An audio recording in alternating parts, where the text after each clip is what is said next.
Shalom everyone, it's Kol Torah, it's Tuesday at noon.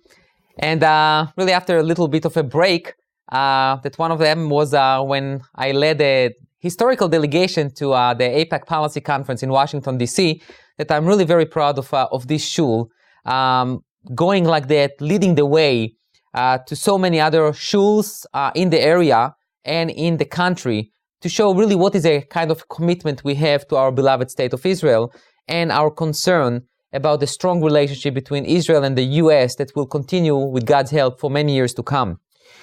This week, I would like to address a very interesting issue that we have in our parasha, in Parashat Naso, and this is the concept of the Nazir, the Nazirite.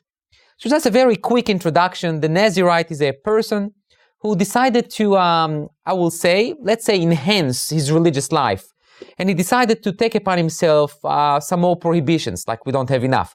So he decided he's not going to drink wine, he's not going to get a haircut, he cannot contaminate himself with touching dead body or any other contamination. And basically we look at this guy, this person, the Nazir, the Nazirite, and we need to ask ourselves a very simple question. Is that what we aspire to be?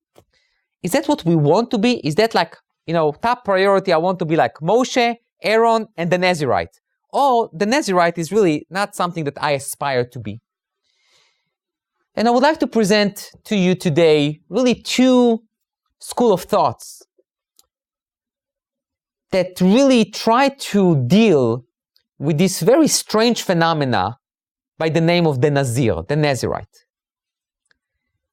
On one hand, we can look at this Nazir and say, wow, it's amazing. Not only that this person keeps almost, everything that he can, all the mitzvot and the Torah and everything, he also added an additional prohibitions upon himself to come closer to Hashem and to try to eliminate, I will say, the temptation to do negative things. And he excludes himself from wine and things like that, that can lead to maybe some things that maybe we are not really in favor of. And we should admire him. Or as the Talmud said, we should call him Kadosh, we should call him holy person. On the other hand, we know that, at least the way we understand the Torah and its values, the Torah is really not in favor of extremism. The Torah is not really in favor of excluding yourself from society.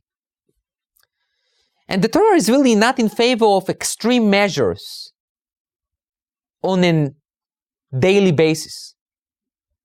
Sometimes, some behaviors, some attributes requires to go to an extreme for a while, but not as a lifestyle. Also, when we look at what the Nazir is trying to do,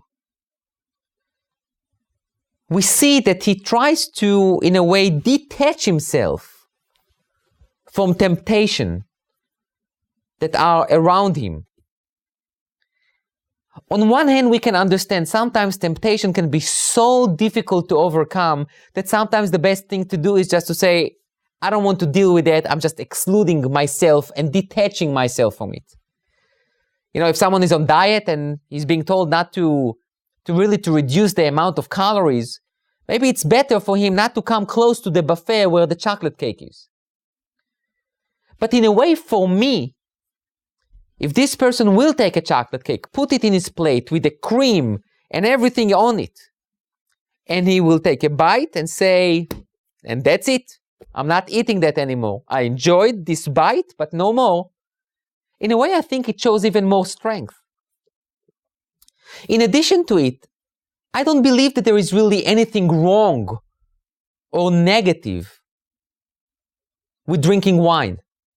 But nevertheless, if you abuse wine and you become drunk, or you use wine to accomplish negative things, that's called abusive. And this is obviously something negative. There is kiddush that we do with wine. Marriage we perform on a cup of wine. Brit milah. Many holy things we do with wine because we know how to channel wine. and not how to abuse wine for negative things. In a way, what the Nazir is representing is a person who cannot know or doesn't know how to handle himself, how to balance things. That's why the Nazir is not the aspiration of Judaism. It's not the ultimate role model for us. It's a model that sometimes in life we need to take extreme measures in order to find back the way of balance. But nevertheless, this is not our role model.